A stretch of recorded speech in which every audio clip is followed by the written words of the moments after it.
JavaScript scope is a fundamental concept that every front-end developer should understand, and it's a common topic in interviews. But what exactly is scope?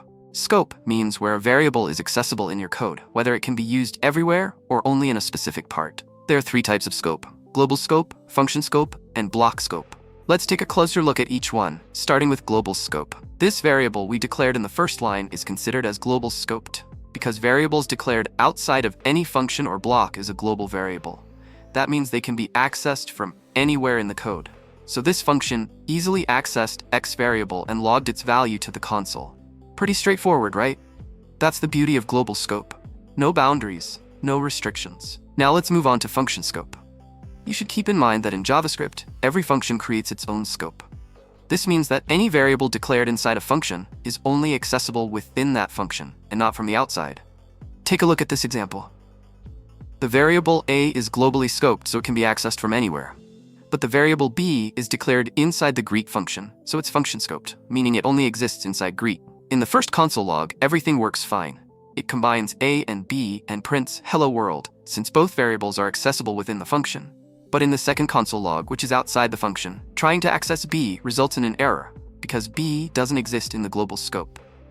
After ECMAScript 6, every block we write, like if-else blocks, for loops, while loops, and so on, creates its own scope. Just like function scope, block-scoped variables are only accessible inside the block where they're defined.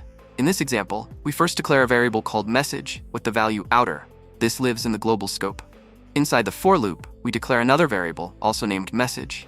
But this one is scoped only to the loop block. Even though they share the same name, these are two completely separate variables, because they exist in different scopes. When we log inside the loop block, JavaScript looks within the block's own scope, finds the message variable, and logs its value.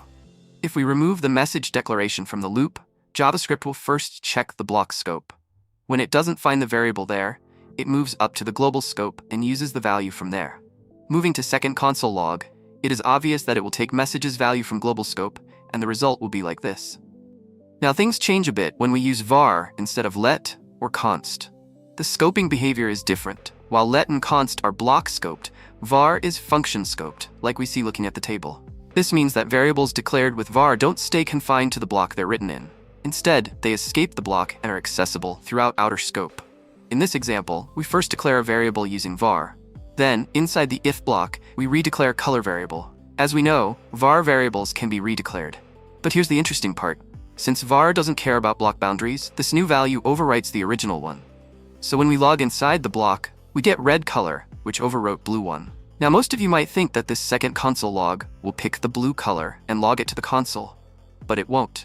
Because var is function scoped, not block scoped, both the declaration and the reassignment inside the if block actually affect the same variable declared at the top. So, when we redeclared an assigned color variable inside the if block, we didn't create a new variable, we just changed the original one. That's why even outside the block, when we log it again, the value is still red color. This is one of the reasons why let and const are preferred. They respect block boundaries and help avoid this kind of unexpected behavior. To sum up everything we've learned so far, let's look at this code and understand what's happening. At the top, we declare a country variable with the value UK. Since it's declared in the global scope, this variable is accessible from anywhere in the code. Then, inside the getCountryData function, we have capital and continent variables. Both are scoped only to that function, meaning they can't be accessed outside of it. Inside getCountryData, there's another function called logData. Inside logData, we have an if block, where two more variables are declared. IsIndependent is declared using var, which is function scoped. That means it's accessible throughout the entire logData function, even outside the if block. On the other hand, origin is declared with let, which is block scoped. That means it's only accessible inside the if block, not outside. Now let's see what happens when the console.log statements run. The first log line works perfectly. It uses country from the global scope and capital from the outer function. Both are accessible due to the scope chain, which is the process of looking for a variable in the current scope, and if it's not found, going up to parent scopes until it finds it. The second log line tries to access origin, but that variable is block scoped and was declared inside the if block. Since we're trying to access it outside the block, it causes a reference error. The third log line accesses isIndependent, and this one works fine because var is function scoped, so the variable is still available throughout the logData function. Now let's look at the logFullData function. In the first line, logging country works fine because it's global, but all the other variables, capital, continent, origin and is independent were declared inside getCountryData and its inner function.